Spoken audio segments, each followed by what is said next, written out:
ஓம் சத்குருவே சரணம். வாத்தியார் மகாராஜுக்கு ஜெய். குருவர்களால் கால ரகசிய பதிவேட்டில் பார்க்கக்கூடிய விஷயமானது பார்த்துட்டிங்கன்னா, இந்த ஸ்திரமான வாழ்க்கைக்கு ஏதேனும் ஒரு வழி உண்டா அப்படின்ட்டு நிறைய பேருக்கு ஏக்கம் உண்டு.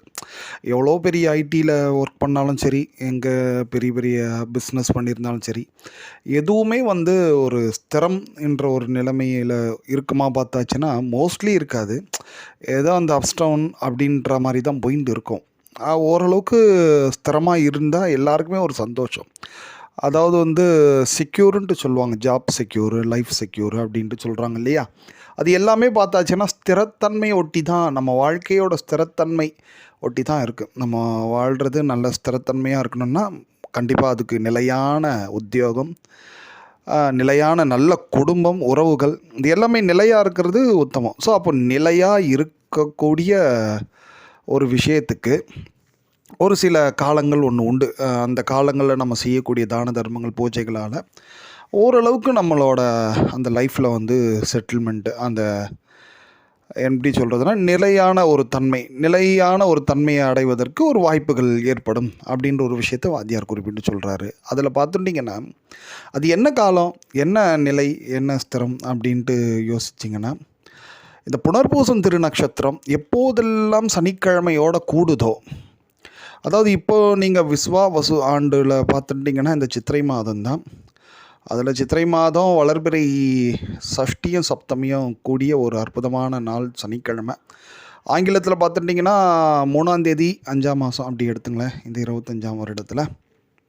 ஸோ அந்த சனிக்கிழமையில் ஒரு ஆஃப் டே தான், ஒரு மதியம் வரைக்கும் உங்களுக்கு புனர்பூசம் திருநக்ஷத்திரம் இருக்கும்.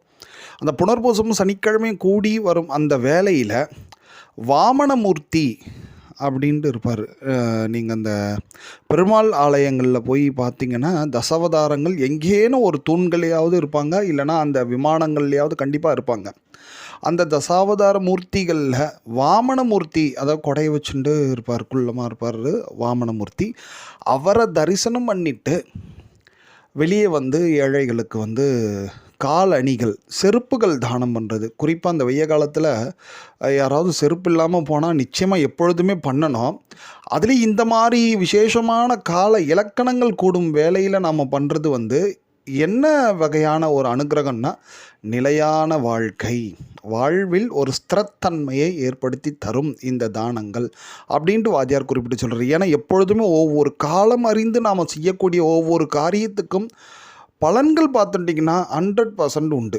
நம்ம சாதாரணமாக செய்யக்கூடிய தான தர்மங்களும், சாதாரணமாக செய்யக்கூடிய பூஜைகளுக்கும் பலன்கள் நிச்சயமாக உண்டு. ஆனால் காலம் அறிந்து பண்ணக்கூடிய சில காரியங்களுக்கு பலன்கள் அதீதமாக உண்டு.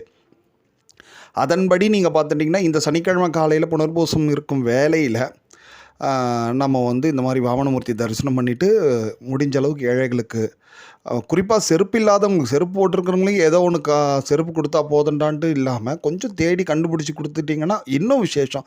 ரொம்ப பழைய செருப்பு போட்டு தேஞ்சி போன செருப்பு, பிஞ்சு போன செருப்புலாம் போட்டுருக்காங்க, யாராவது இருக்காங்கன்னா அவங்களுக்கு அந்த செருப்பை மாற்றி, ஐயா இந்த செருப்பு போட்டுங்க அப்படின்ட்டு கொடுக்கறது ரொம்ப ரொம்ப உத்தமம். சரி, இது பொதுவாகவே வாத்தியார் அளித்த விஷயங்களில் பார்த்துட்டிங்கன்னா இந்த புனர்பூசம் சனிக்கிழமைக்கு இப்படி ஒரு விஷயம் ஒன்று உண்டு. அது கூடுதலாக தசமியை சேர்ந்தால் இன்னும் சிறப்பாக இருக்கும். பட் இருந்தாலும் இந்த புனர்பூசம் நட்சத்திரத்துக்கே வாத்தியார் இந்த மாதிரி விஷயத்தை பண்ணிங்கன்னா உங்களுக்கு வாழ்க்கை நிலை பெறும். ஒரு ஏதேனும் தொழிலாகட்டும், குடும்பமாகட்டும் எல்லாம் ஓரளவுக்கு ஸ்டேபிளாக இருக்கும் அப்படின்ற ஒரு விஷயத்தை குறிப்பிட்டு சொல்கிறாரு. ஆனால் கிரக ரீதியாக எப்பொழுதுமே நம்ம ஒரு கருத்து, ஒரு விஷயத்தை கொண்டு உங்களோட பகிர்றோம் அப்படின்னாச்சுன்னா, கிரக ரீதியாக அந்த பூஜைக்கும் அந்த தானத்துக்கும் இன்னும் எப்படி மெருகு கிடைக்கும், இன்னும் எப்படி அதீத பலன்கள் கிடைக்கும் அப்படி பார்த்துட்டிங்கன்னா, இந்த காலுக்கு காரகம் வகிக்கக்கூடிய ஒரு கிரகம் சனீஸ்வர பகவான். அதனால தான் வாத்தியார் சனிக்கிழமை அந்த செருப்பு தானம் சொல்கிறாரு வச்சிங்களேன்.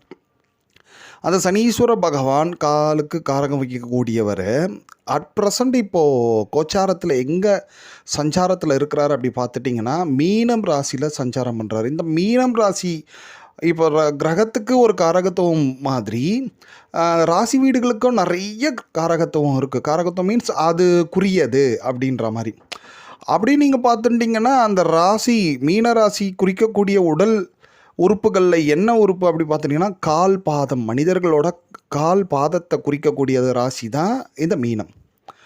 ஸோ, அப்போது இந்த சனீஸ்வரர் காலுக்கு காரகம் வைக்கக்கூடியவர் இப்போ எங்கே சஞ்சாரம் பண்ணுறாரு பார்த்துட்டிங்கன்னா, அந்த பாதம்ன்ட்டு சொல்லக்கூடிய ராசி, அந்த மீனத்தில் தான் சுவாமி சஞ்சாரம் பண்ணுறார். ஸோ, அப்போது இப்போ இந்த மாதிரி புனர்பூசம் முடிஞ்ச எவ்ரி சனிக்கிழமை கூட இந்த மாதிரி குறிப்பாக எடுத்து வச்சிங்களா, வருஷத்தில் 2-3 வாட்டி வரும் இந்த புனர்பூசம் சனிக்கிழமையும் சேர்றது கொஞ்சம் அபூர்வமாக தான் இருக்கும். அந்த காலங்களில் நீங்கள் பார்த்து வச்சுட்டு இந்த மாதிரி செப்பல் தானம், காலணி தானம் பண்ணிட்டீங்கன்னா நிச்சயமாக இந்த வாழ்வில் வந்து நமக்கு ஒரு ஸ்திரத்தன்மை வாத்தியாரர்களால் ஏற்படும். இதில் ஒரு பெரிய விஷயத்தை நம்ம நினச்சிக்கலாம். இது ஜோதிட தகவல்கள் இதெல்லாம்.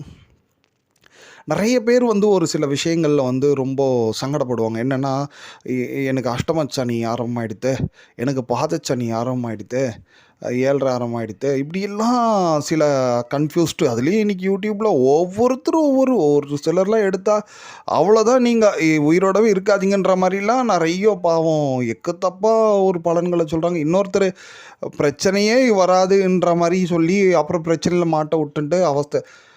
எது நடக்குமோ அது நிச்சயமாக நடக்கும். அது சுவாமியோட தயவில் நம்ம என்ன கர்மா பண்ணோமோ அதுதான் சனீஸ்வர பகவான் நிச்சயமாக திருப்பி தருவார். அவர் தர்றது எல்லாமே வந்து நம்மளோட நன்மைக்கு தான் இருக்குமே காண்டி நிச்சயமாக தீமை செய்ய மாட்டார். இருப்பினும் அவரோட அந்த வீரியத்தை, அவர் கொடுக்கக்கூடிய அந்த கர்மாவை வந்து நாம் தாங்கிக்கிறதுக்கும் அந்த கர்மா ஓரளவுக்கு குறைவதற்கும் என்ன விஷயங்கள்லாம் பண்ணலாம் அப்படி பார்த்துட்டிங்கன்னா, பொதுவாகவே இந்த மாதிரி சனீஸ்வர பிரீத்தி அப்படி எடுத்துட்டிங்கன்னா ரொம்ப சிம்பிளான ஒரு விஷயத்த சொல்கிறோம். ரொம்ப பெரிய விஷயம்லாம் கிடையாது.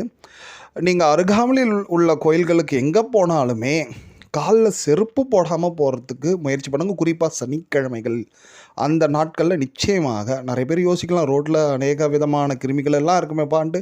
கவலைப்படாதீங்க. சுவாமியோட திருநாமத்தை ஏதேனும் சொல்லிகிட்டே நீங்கள் போங்க, ஒன்றும் பிரச்சனை வராது. வீட்டுக்கு உள்ளே வர வச்சே காலை நல்லா அலம்பிண்டு உள்ளே போங்க, வேறு ஒன்றையும் பெருசாக செய்ய வேண்டாம். இப்படி நாம் செருப்பணியாமல் சனிக்கிழமையிலும் கூடிய மட்டும் எவ்வளோ தொலைவு முடியுமோ நடக்கிறது, சனிக்கிழமை அன்று ஒரு நாள் செருப்பே போடாமல் இருக்கிறது, இப்படிலாம் இருந்துட்டு அந்த சனிக்கிழமை ஸ்திரவாரத்தில் யாருக்காவது செருப்பு இல்லாத ஏழைகளுக்கு செருப்பு வாங்கி கொடுக்குறோம் வச்சிங்களேன், அதுவே மோஸ்ட்லி ஒரு மிகப்பெரிய சனி பிரீத்தியாக மாறிடும். ஸோ, இதெல்லாம் கூட சில நிறைய ஜோதிட டிப்ஸுகளில் நிறைய விஷயங்கள் உண்டு. அது உங்களுக்கு எளிமையாக எது இருக்குமோ அதை மட்டும்தான் மோஸ்ட்லி அடின்னு சொல்கிறது.